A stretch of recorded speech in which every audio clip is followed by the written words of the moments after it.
ভাইরা, আব্বারা, তরুণেরা মন দিয়ে শুনবে। আমরা নবীকে ভালোবাসতে চাই, সবাই রাজি তো? একটু মন দিয়ে শুনেন। আচ্ছা, এই আল্লাহকে ভালোবাসতে গেলে, আল্লাহ পেতে গেলে আল্লাহর ফরজ হুকুমকে মানতে হয়, ঠিক না ভুল?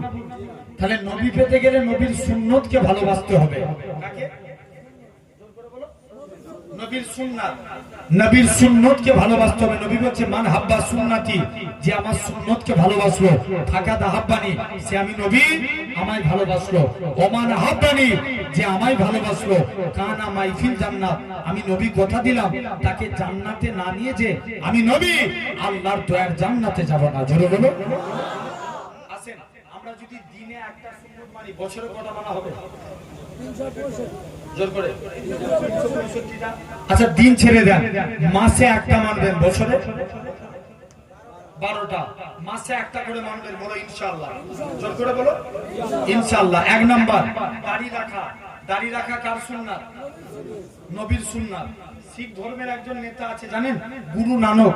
নানকজি বলেছিল, তোমরা যারা আমার অনুসারী হবে মাথায় পাগড়ি, মুখে দাড়ি রাখবে।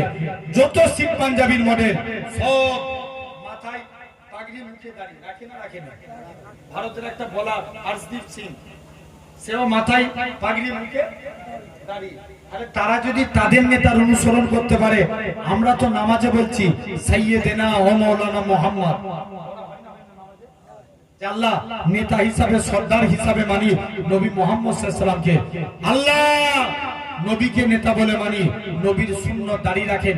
দাড়ি রেখে যদি কবরে যেতে পারি, আল্লাহর ফেরেশতারা দেখলেই চিনবে এটা গোলামে মুস্তাফা। একটু জোরে বলবে না? তাহলে দাড়ি কেটে ঘোরার কোনো আয়া আছে? রাখতে হবে নবীর সুন্নাত দাড়ি। বলো ইনশাআল্লাহ। রাখতে পারবো না? বলো ইনশাআল্লাহ। আল্লাহ কবুল করে নেন। এতগুলো ভাই আছেন যারা দাড়ি রাখেন না, একজন কেউ আছেন হাত তুলে বলতে পারবেন আমি আর আজকের পর থেকে দাড়ি কাটবো না? দাড়ি রাখবো? কে পারবে? তুমি রাখবে? বলো ইনশাআল্লাহ। তুমি তো রেখেছো নাকি? আরে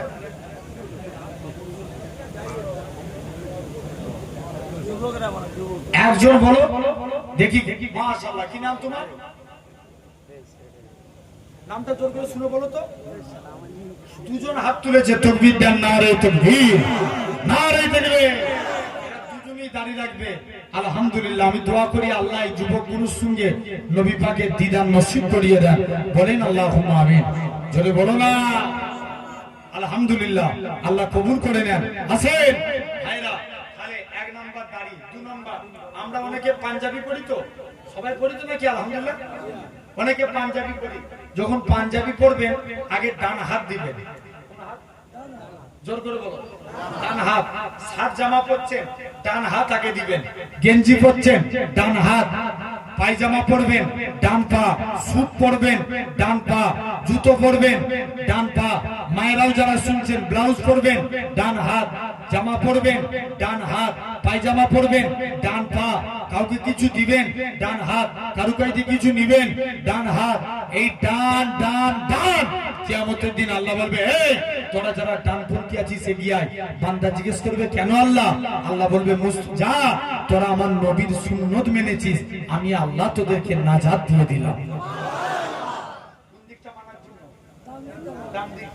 আমরা আজকের পর থেকে সবাই পারবো তো? এমনি তো জামা পরতে হয়তো নাকি, গেঞ্জি পরতে হয়তো, শুধু নিয়ত করে পড়বো ডান হাত, নবীর সুন্নত মানছি। বলো ইনশাআল্লাহ। সবাই পালন করবে তো? বলো ইনশাআল্লাহ। ভাই 2 নাম্বার হয়ে গেল। 3 নাম্বার, যখন ভাত খাবো, এটা কি কোনো চাপের কাজ? শুধু পড়বো ডান হাত দিয়ে। বলো, তাই তো? 3 নাম্বার, যখন ভাত খাবেন মাকে বলবেন, মা একটা গামছা বিছিয়ে দাও। গামছা নাহলে দস্তরখান বিছিয়ে দাও। জানবে দস্তরখান বিছিয়ে ভাত খাওয়া নবীর সুন্নাত। বলো আরেকটু চিল্লে বলা গেল না? সুন্নাত, নবীজির সুন্নাত। দস্তরখান বিছিয়ে খাওয়া। আল্লাহ নবী একদিন আনাসের দস্তরখানে কিছু খেয়ে হাত মুছেছে। আল্লাহ নবী বলছে, আনাস চলে যাও। আনাস বলে, আমি দস্তরখান কোনোদিন পানি দিয়ে ধুতাম না, যখনই ময়লা হতো আগুনে ফেলে দিতাম। ভাই কাপড় আগুনে ফেললে কি হবে? পুড়ে যাবে। আনাস বলে আমি দস্তরখান কোনদিন পানি দিয়ে ধুতাম না। কোন আনাস? যিনি নবীর দরবারে গোলামি করতেন, উজুর পানি, জুতো মোবারক, বইয়ের কাজ করতেন। একদিন আল্লাহ নবী ডাকছে, বড় হয়েছে আনাস, বাবা তুই আমি নবী আমার গাইতে কিছু চাইবি নি? হুজুর মন চাই কিন্তু চাইবি না। কেন? আমার মা মানা করেছে। যা মায়ের কাছে যা। দৌড়ে দৌড়ে মায়ের কাছে গেছে। মা, নবী চাইতে বলছে, নবীর গাইতে কি চাইবো? মা বলে, বাবা চাইতেই যদি হয় মুস্তাফা নবীর গায়ে দিয়ে আল্লাহ জান্নাতে ডান দিকে জায়গাটা আছে।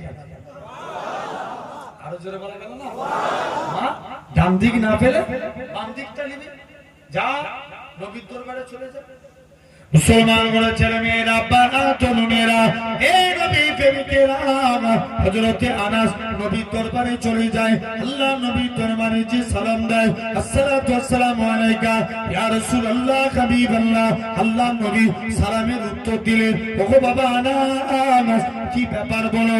ইয়া রাসূলুল্লাহ হাবিবাল্লাহ, হুজুর আজকের দিনে আপনার কাছে এসেছি। আল্লাহ নবী বলে, কি ব্যাপার বলো? আল্লাহ জান্নাতে ডান দিকে জায়গা চায়। আল্লাহ নবী বলে, এটা মানা যাবে না হুজুর, বাম দিকটা দেন, এটাও দেয়া যাবে না হুজুর, এরকম অন্য কিছু চাও। হযরতে আনাস বলে, ইয়া রাসূলুল্লাহ হাবিবাল্লাহ, হুজুর ডান দিক চাইলাম, এটা তো পেলাম না, বাম দিক চাইলাম, এটা তো পেলাম না, আল্লাহ জান্নাতে সামনের দিকে জায়গাটা দাও। আল্লাহ নবী কি বলেছিলেন? ও বাবা আনাস, মনে কষ্ট লিওনি বাবা, মনে দুঃখ লিওনি, আমি রাসূলুল্লাহ জানিয়ে দিলাম, আল্লাহ জান্নাতে সামনের দিকে জায়গাটা আমি নবী তোমার জন্য রেখে দিয়েছি। ও এই নবী, এগুলো তো জীবদ্দশায় ঘটেছে। নবী একদিন ইস্তেঞ্জা করবে, ইবনে আব্বাসকে ডাকছে, আব্বাস যাও তো দূরে ওই ঝাউ গাছগুলো আছে, গাছগুলোকে আমার কাছে ডাকো। ইবনে আব্বাস চলে গেছে, এই গাছ আমাকে নবী ডাকছে। সত্যি সত্যি গাছ মাটি ভাগ করে আল্লাহ রাসূলের কদমে হাজির হয়ে গেছে। নবী ইস্তেঞ্জা করবেন, গাছগুলো পর্দা করে দিলেন সামনেটা, সব ঝঞ্ঝারের মতো। আমরাও দেখবেন রাস্তায় ইস্তেঞ্জা হয়তো নাকি অনেক লং টুরে যাচ্ছে, রাস্তায় ইস্তেঞ্জা করতে হয়তো, তখন সামনের দিকে ঝঞ্ঝার দেখবেন। নবী ইস্তেঞ্জা করলেন, ইস্তেঞ্জা কমপ্লিট।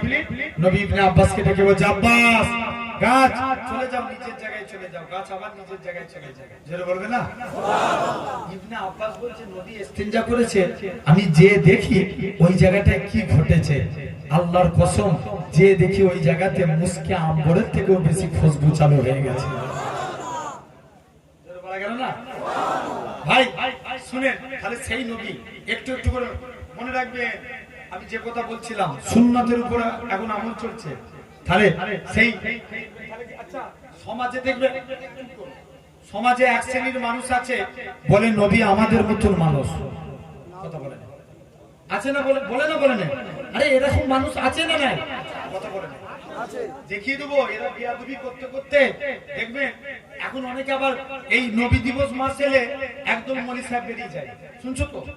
এখন তো ফতোয়া মারার অভাব নাই। জুম্মা নামাজ, জুম্মা 2 সপ্তাহ নামাজ পড়তে যে ইমামের ভুল ধরে, কথা বলে না, জোর করে বলো।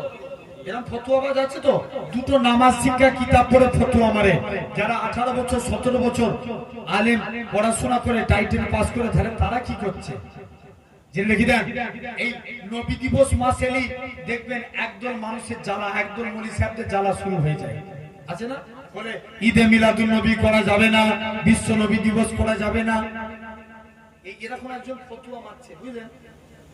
মাইকে আমি তার ভিডিওটা এরকম মোবাইলে দেখছি, সে ফতোয়া দিচ্ছে ঈদে মিলাদুন নবী করা যাবে না, জশ্নে নবীর নামে বিশ্ব নবী দিবস করা যাবে না, সব হারাম, বিদআত হচ্ছে।